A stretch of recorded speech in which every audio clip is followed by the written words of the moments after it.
Queridos amigos, nossas cordiais saudações a todos que nos assistem pelas páginas do Facebook, do YouTube e outros meios de comunicação.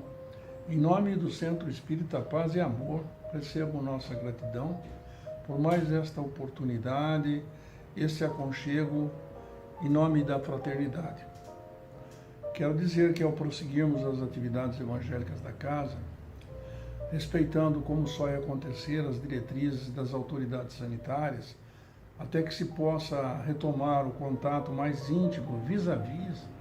enviamos pelo meio virtual nossa elevada estima e consideração, com votos de muita paz. Hoje, dia 13 de abril de 2021,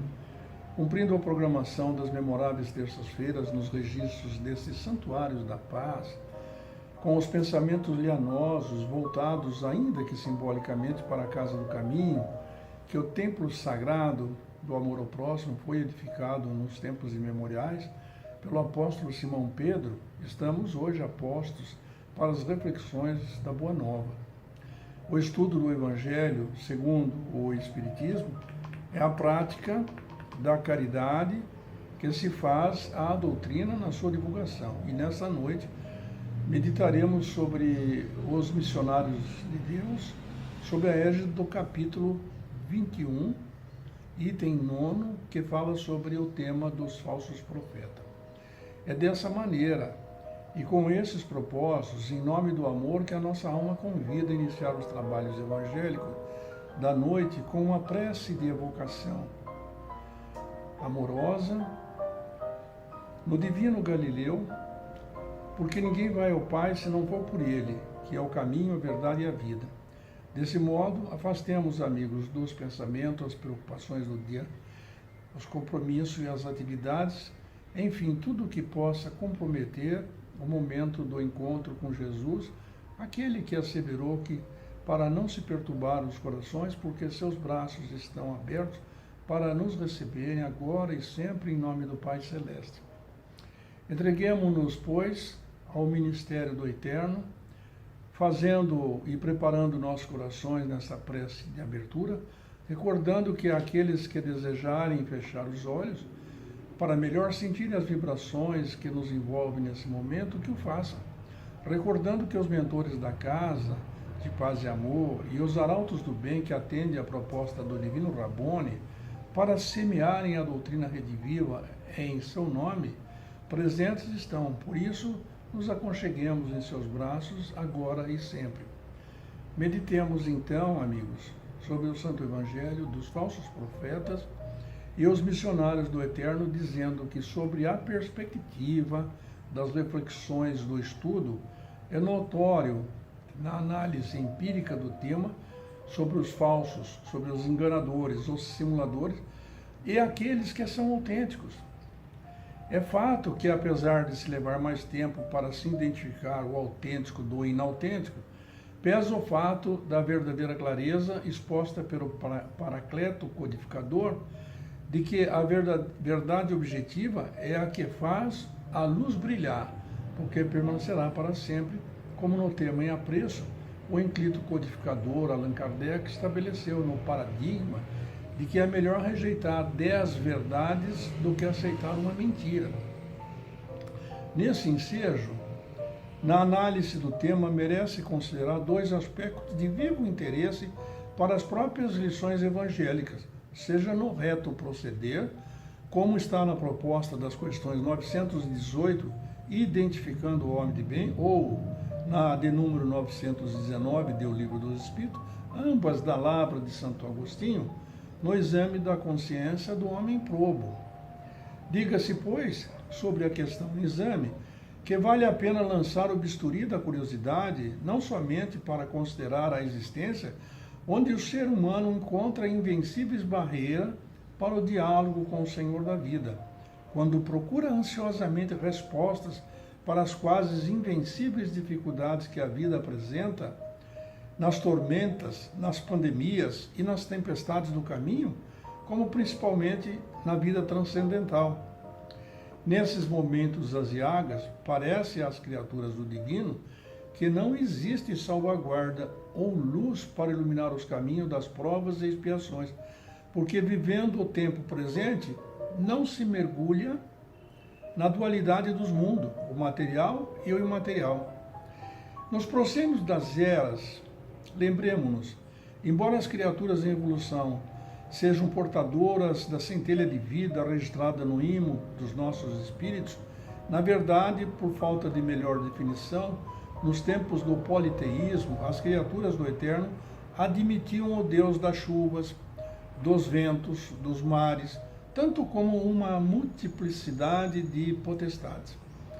Era com essas divindades que monologavam, solicitando favores e as bênçãos de que necessitavam, sem terem a certeza de que suas rogativas a aproximassem do destinatário.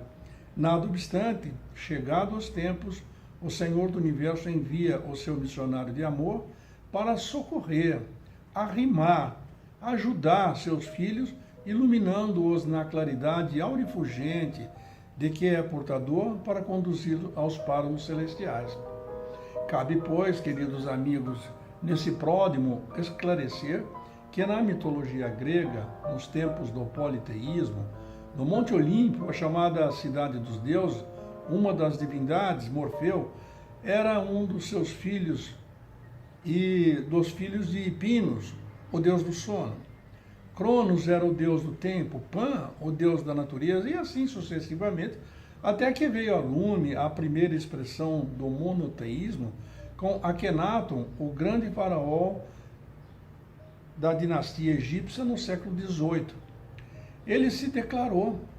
rei, filho e profeta de Atom, a divindade representada como um disco solar, surgindo a ideia do monoteísmo, a existência de um só Deus. E muito tempo depois, Moisés, o grande legislador da história da humanidade, consolida a ideia do monoteísmo na crença de um só Deus, que se sedimentou nas palavras de Jesus para identificá-lo como Pai Celeste. Por que estou dizendo isso, queridos amigos? Porque sabe-se, através da ciência da observação, pelo que consta do tema em estudo, entre aspas, que não se confia ao comando de um exército, senão a um general hábil e capaz de dirigi-lo. Logo, esses mesmos arrimam, não é crível conceber que o onipresente, onisciente e onipotente seja menos prudente para enviar como missionário, senão aquele que sabe ser capaz de cumprir a missão. É dessa maneira, amigos, e com esse sentimento, que a melhor compreensão da divindade vem à lume no dia 18 de 4 de abril de 1857, nas bênçãos da doutrina espírita, consoante consta da questão número 1 do Livro dos Espíritos, estabelecendo que Deus é a inteligência suprema, a causa primeira de todas as coisas. Assim, no próximo sábado, o que nos aguarda, o Livro dos Espíritos completará 164 primaveras. E é sob o manto dessa realidade que os filhos do Eterno não têm mais dúvida de que há, sim, uma salvaguarda, uma proteção e um apoio para os aprendizes da felicidade na figura de Yeshua, o nome do mestre em hebraico. E sendo ele o mensageiro, o missionário do amor, sua luz está sempre presente para guiar seus irmãos menores no rumo dos páramos celestiais, dispensando-se outras indagações ou preocupações aos candidatos da felicidade, se não seguirem o reto caminho da probidade e do amor exaradas nas lições do divino Galileu. Oh, meu Deus! Quantos são os que, tendo pretendido instruir os homens na lei de Deus, transviaram-nos por meio de falsos princípios, deixando que os dominasse em demasia o sentimento terreno, e por confundirem as leis que regulam as condições da vida da alma com as que regem a vida do corpo, apresentando como leis divinas simples leis humanas estatuídas para servir as paixões e dominar os homens. Aliás, Moisés também teve dessas leis civis para poder organizar esta sociedade então incipiente dos valores da alma. Ora bem, como identificar então, amigos, o falso do verdadeiro, o autêntico do inautêntico, segundo as palavras do Rabino, de que haveria falsos cristos e falsos profetas? Eis a questão que se propõe para a reflexão do estudo dessa noite, sem que se torne um tormento nos dias de hoje a sua identificação. Por que digo isso, amigo? Porque, em verdade, a diretiva é segura, porquanto o inclito codificador, na questão 625 de O Livro dos Espíritos, teve o cuidado de procurar a verdade objetiva junto aos espíritos venerandos sob a tutela do divino Galileu ao perguntar: qual o tipo mais perfeito que Deus já ofereceu ao homem para lhe servir de guia e modelo? A resposta verdadeira, autêntica, sincera e singela foi de uma só palavra: Jesus. Cogente, pois, amigos, não empobrecer mais a rasa filosofia dos viajores das estrelas, porque o Pai Celestial enviou, sim, incontáveis missionários para esse mistério, seja na figura de São Francisco de Assis, o pobrezinho de Assis, de Mohandas Karachangandhi, de Santa Teresa de Calcutá, da Santa Irmã Dulce, do pastor negro Martin Luther King Jr., do venerando Francisco Cândido Xavier, do embaixador da paz, Francisco Divaldo Pereira Franco, do bandeirante do Espiritismo Caibar Chútil, Eurípides Barçanufo, Adolfo Bezerra de Menezes Cavalcante, mais conhecido aqui entre nós como Dr. Bezerra de Menezes, e tantos outros virtuosos mensageiros das primeiras horas, no decorrer dos tempos e agora, e sempre como se vê todos os dias, seguindo os passos do modelo e guia da humanidade. Em síntese apertada, é o incomparável e autêntico profeta de todos os tempos, sem dúvida alguma, foi e para todo sempre é o missionário que atende pelo nome de Jesus de Nazaré, amparando os filhos do Altíssimo nas tempestades das provas, constituindo ele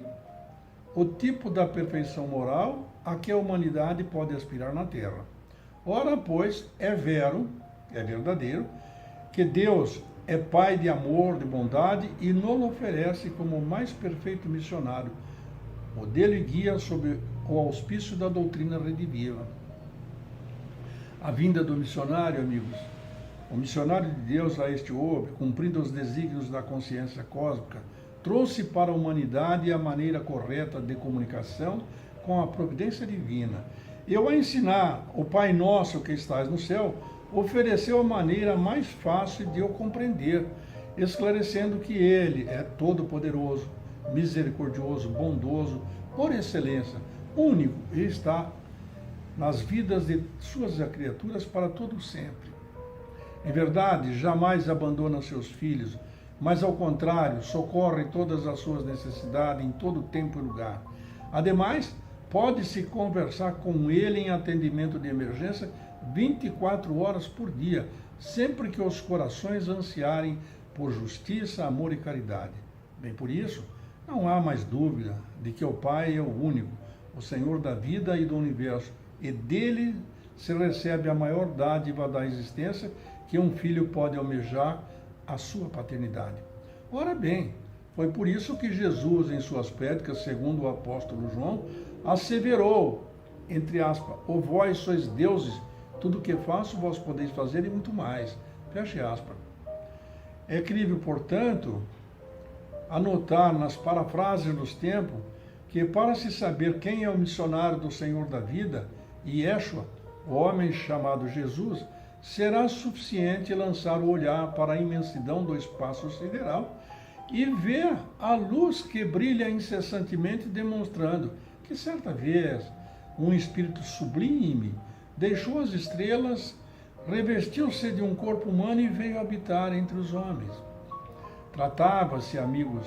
de um exímio artista plástico, habituado a modelar as formas celestes, compondo astros e globos planetários. Por isso, tomou-se da madeira bruta cedida pelo Senhor do Universo e deu-lhes forma úteis na construção deste mundo maravilhoso,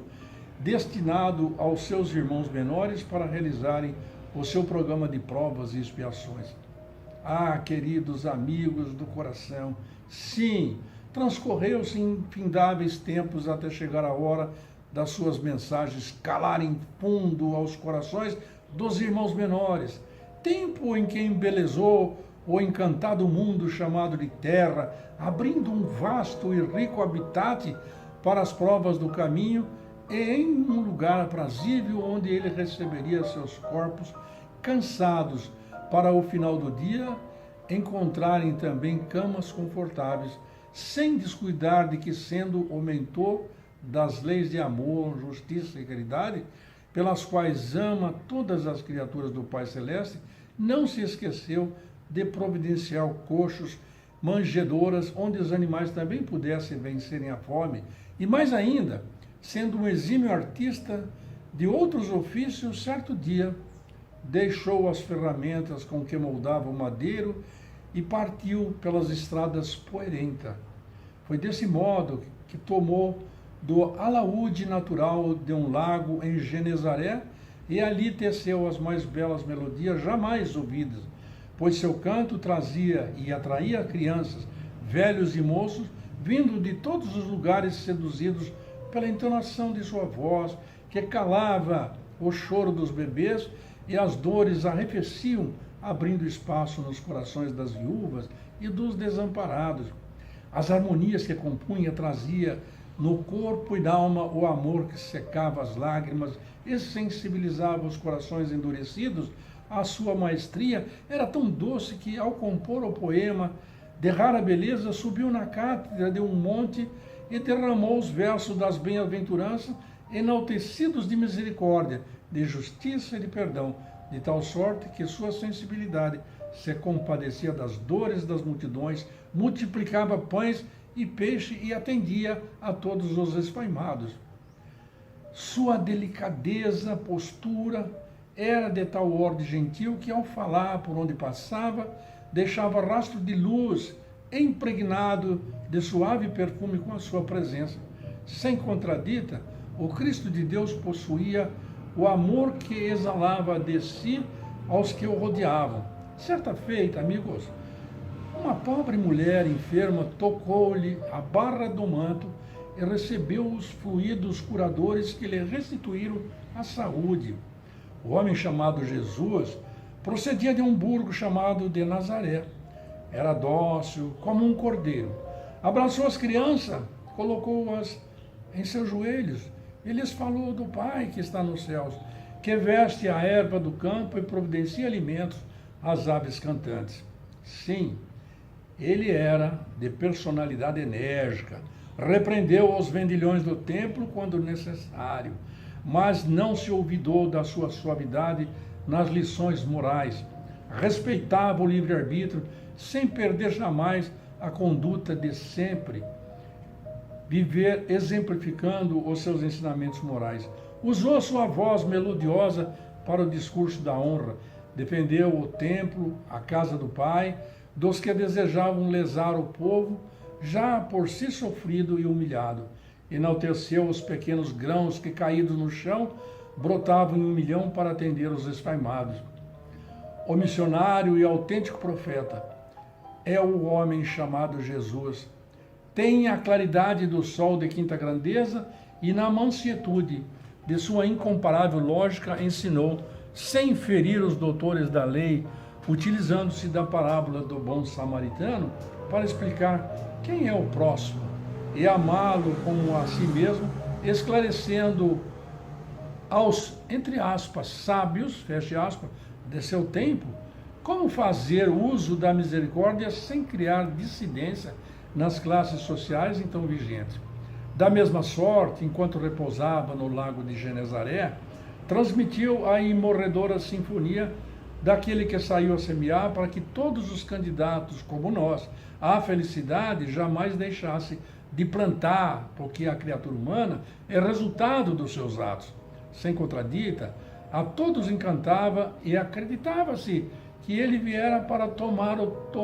trono terrestre. Meus amigos, que loucura! Para a surpresa de todos, seu reino não é desse mundo, respondeu a Pilatos, decepcionando os encantados que anelavam para a libertação da matéria, pois ele viera para penetrar nos corações dos homens e viver na sua intimidade, para que as criaturas do Eterno, com ele, usufruíssem da paz e a tivessem em abundância. Seu nome desde os tempos imemoriais, é Jesus, o amigo divino, companheiro de todas as horas, aquele que é o caminho, a verdade e a vida, e que ninguém vai ao Pai se não for por ele. Por essa razão, permanece de braços abertos, declamando os versos do seu poema de amor, entre os quais o da sublimidade infinita, ao proclamar de braços abertos: "Ó, vinde a mim todos vós que estáis aflitos e sobrecarregados, e eu vos aliviarei." Por isso, amigos, ponto finalizando o estudo da noite, com Jesus e em Jesus, apresentemos a nossa gratidão das profundezas de nossos corações, dizendo: Senhor Deus, dono do tempo e da eternidade, teu é o hoje e o amanhã, o passado e o futuro. Assim queremos te dizer, Senhor, obrigado por tudo que temos recebido. Obrigado pela vida bela, colorida e consentida. Pelo amor, pelas flores, pelo ar, pelo sol, pela alegria, Senhor, pela dor. Agradecemos também pelo que nos foi possível realizar nesse contato virtual, unindo-nos amizades novas e os antigos amores. E da mesma sorte, todos os que estão na sintonia da fraternidade e do amor, pelos meios de comunicação, com a esperança de ter ajudado com as palavras que dulcificam a existência, e da mesma sorte, na esperança de que, sob a perspectiva desses estudos da noite, possamos, de alguma forma, auxiliar e ter auxiliado aqueles com quem compartilhamos a grande viagem de provas e expiações, o trabalho, a dor e a alegria. Finalmente, Senhor, aproveitamos desse momento para te pedir perdão. Sim, Senhor, perdão pelo tempo perdido, quantas vezes, pelo dinheiro mal gasto, pelas palavras incontáveis e incontáveis vezes inútil, e o amor inumeráveis vezes desperdiçado. Perdão, Senhor, pelas obras vazias,